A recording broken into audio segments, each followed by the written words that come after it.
बिस्मिल्लाहिर्रहमानिर्रहीम नहमदुहु व नुसल्ली अला रसूलिहिल करीम अम्मा बाद फ़अऊज़ु बिल्लाहि मिनश शैतानिर रजीम बिस्मिल्लाहिर्रहमानिर्रहीम वलौ अरादुल खुरूज लअअद्दू लहू उद्दा सदक़ल्लाहुल अज़ीम। मुहतरम दोस्तों और बुज़ुर्गों, अल्लाह तबारक व तआला का मेरे और आपके साथ एक खुसूसी करम है कि हम इस वक्त ज़िंदा हैं।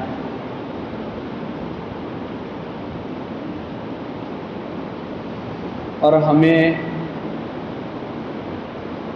मरने के बाद की जो ज़िंदगी है उसकी तैयारी का मौका अल्लाह ने दे रखा है। ये आँख कब बंद हो जावे कोई नहीं कह सकता।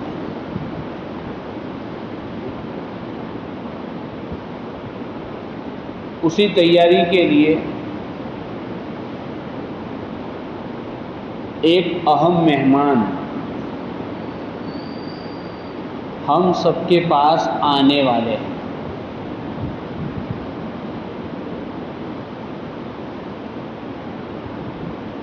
बड़ा मुकर्रम, मुहतरम, अज़ीमुश्शान,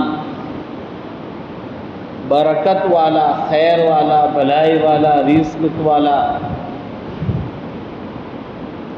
मेहमान आने वाला है।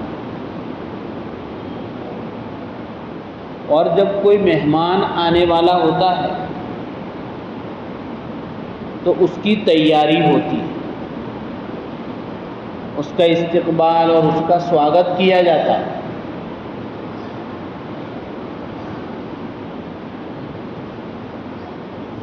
तो हम सबको सोचें, फिर जैसा जैसा मेहमान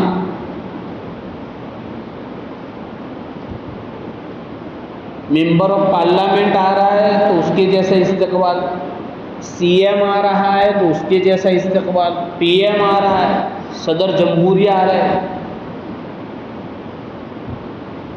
ऐसे ही हम सब के सामने जो मेहमान आने वाले हैं, हमें सोचना है कि क्या हम उस मेहमान के इस्तक़बाल के लिए तैयार हैं। हमारे जहन ने कोई खाका बनाया है।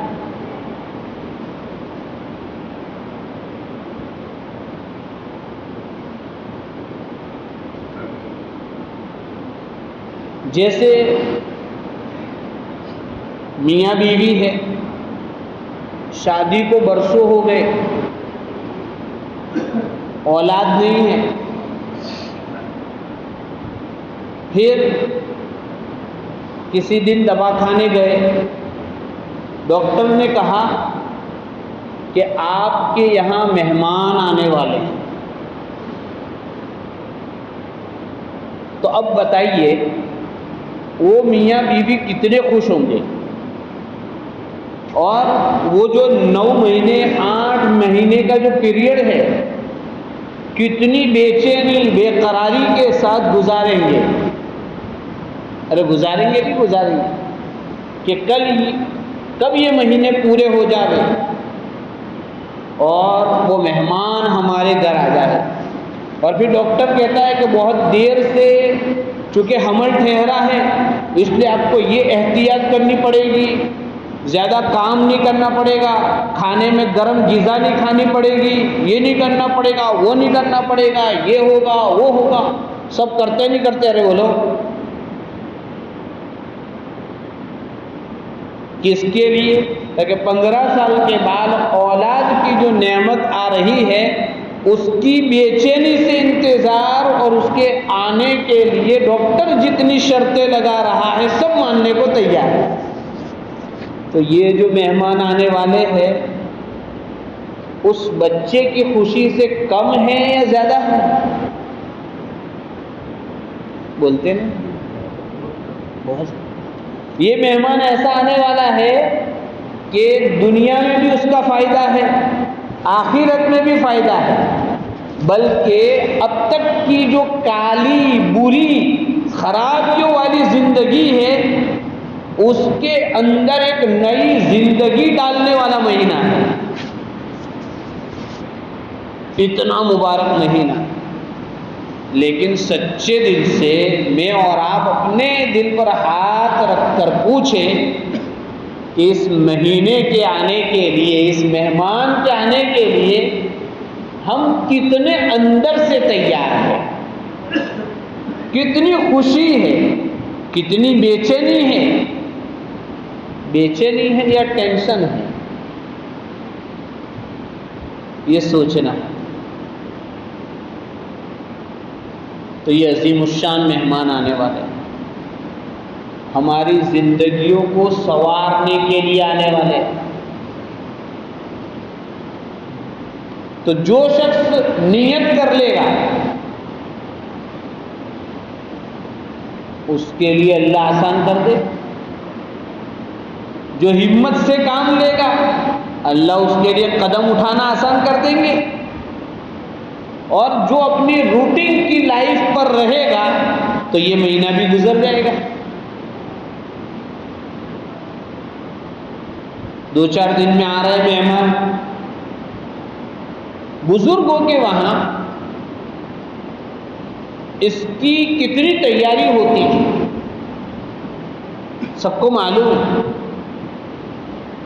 एक अल्लाह वाले दुआ मांगते थे कि अल्लाह उसके लिए मुझे सलामत रख और मेरे लिए उसको सलामत रख। कुछ नहीं मालूम 4 दिन के बाद मेरे साथ क्या हो, या मैं सही सालिम रहूं, बाहर के हालात कैसे हो, कुछ नहीं मालूम। तो चूंकि माहौल अच्छा होता है तो काम करने में आसानी होती है, तो अल्लाह वाले दुआ मांगते थे कि अल्लाह उस मेहमान को भी सलामत रखिए और मुझे भी सलामत रखिए। अब मुझे और आपको भी सोचना है कि कभी दुआ मांगी तो अच्छा है, नहीं मांगी तो सोचना पड़ेगा हमें।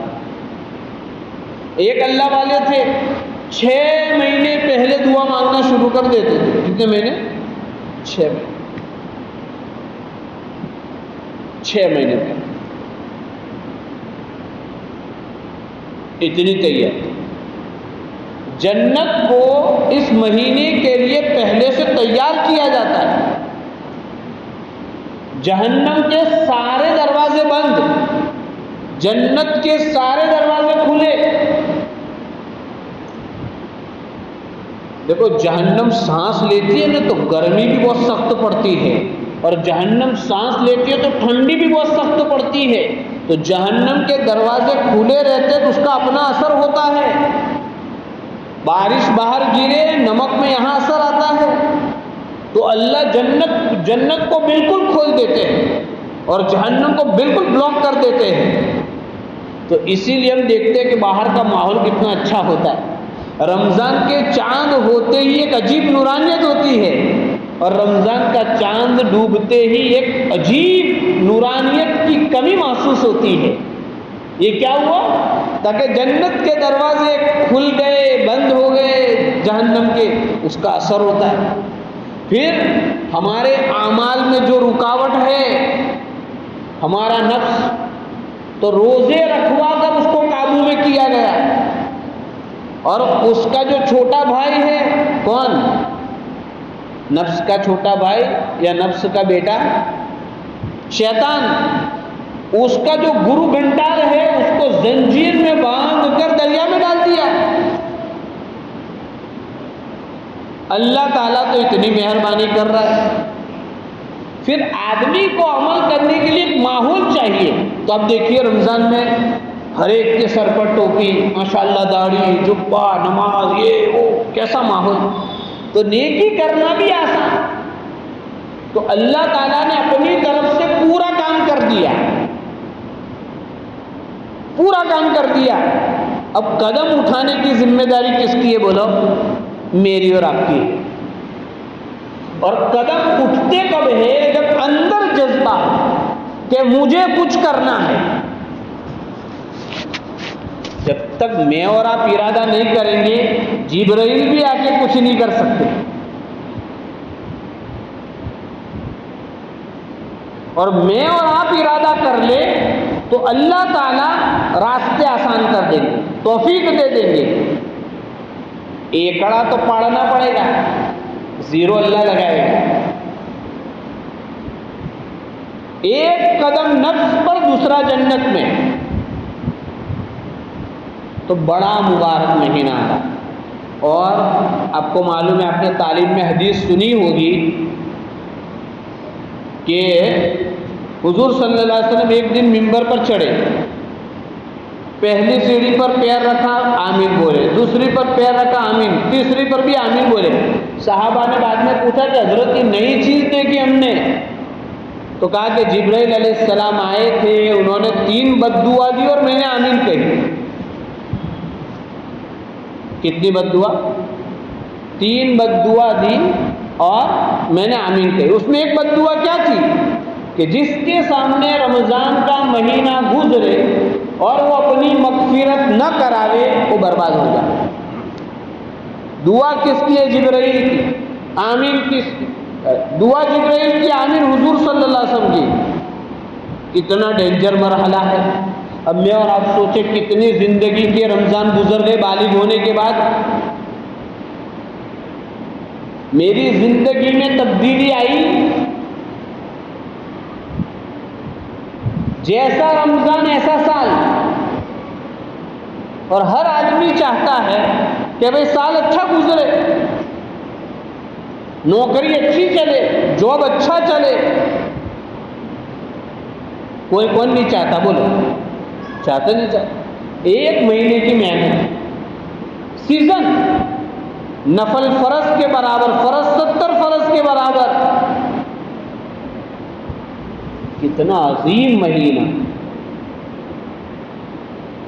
कीमती महीना, सीजन का महीना, उमूमी माहौल। और ये प्रैक्टिस के लिए आ रहा है ये महीना। खाली 1 महीने का मुसलमान नहीं बनना है हमें, ये तो प्रैक्टिस करवाई जा रही है ताकि हम साल भर ऐसे रहे।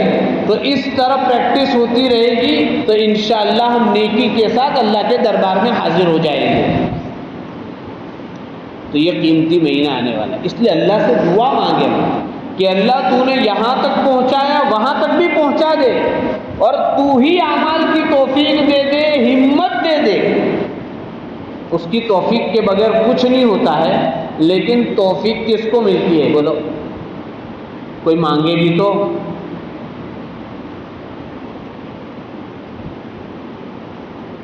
मांगे तो मिले। तो सब नियत करते हैं कि इस रमज़ान को इंशाअल्लाह अब तक के रमज़ानों में सबसे बेस्ट गुजारेंगे, अच्छा अच्छा खाएंगे। ऐसा नहीं, सारे रोजे रखेंगे। सबसे अहम इबादत रोज़ा। और अगर कोई शख्स बगैर किसी कारण के, बगैर किसी उज़्र के, बगैर किसी परेशानी के रमज़ान का रोज़ा छोड़ता है, फिर ज़िंदगी भर रोज़ा रखे, इस रमज़ान के रोज़े के बराबर नहीं हो सकता है। इसकी जो बरकत है वो पूरे साल रोज़ा रखकर भी नहीं मिल सकती। इसलिए रोज़े न छोड़े। मामूली सर दुख रहा है, रोज़ा छोड़ दिया। अंकलेश्वर जॉब के लिए जाना, रोज़ा छोड़ दिया। सूरत किसी काम से जाना है, रोज़ा छोड़ दिया। आज खुला काम है, रोज़ा छोड़ दिया। आज वर्दी है, रोज़ा छोड़ दिया। आज काम ज़्यादा है, रोज़ा छोड़ दिया। आज खेत में मजूर आने वाले हैं, रोज़ा छोड़ दिया। नहीं, इजाज़त नहीं। वो तो शरई सफ़र में इजाज़त है, और वो भी है कि उसमें भी रख सकता हो तो रखना चाहिए।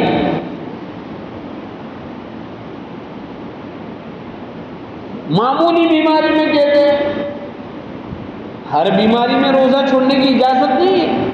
वो तो ख़ास बीमारियां होती है तो अपनी अपनी बीमारियों के एतबार से उलमा से भी पूछिए, और अच्छा मुस्लिम माहिर डॉक्टर हो उसको पूछे कि भाई इस सिचुएशन में मेरे लिए रोज़ा मुज़िर है, फिर आगे ये तो खुद ही फैसला कर लेते, मेरी तो हालत ऐसी ना मौल सब तो मेरे से तो रोजा रखा इतना, खुद डॉक्टर और खुद मुफ्ती साहब, क्या करेंगे बोलो।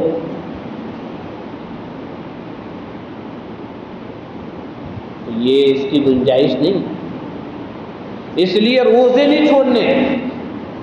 तरावी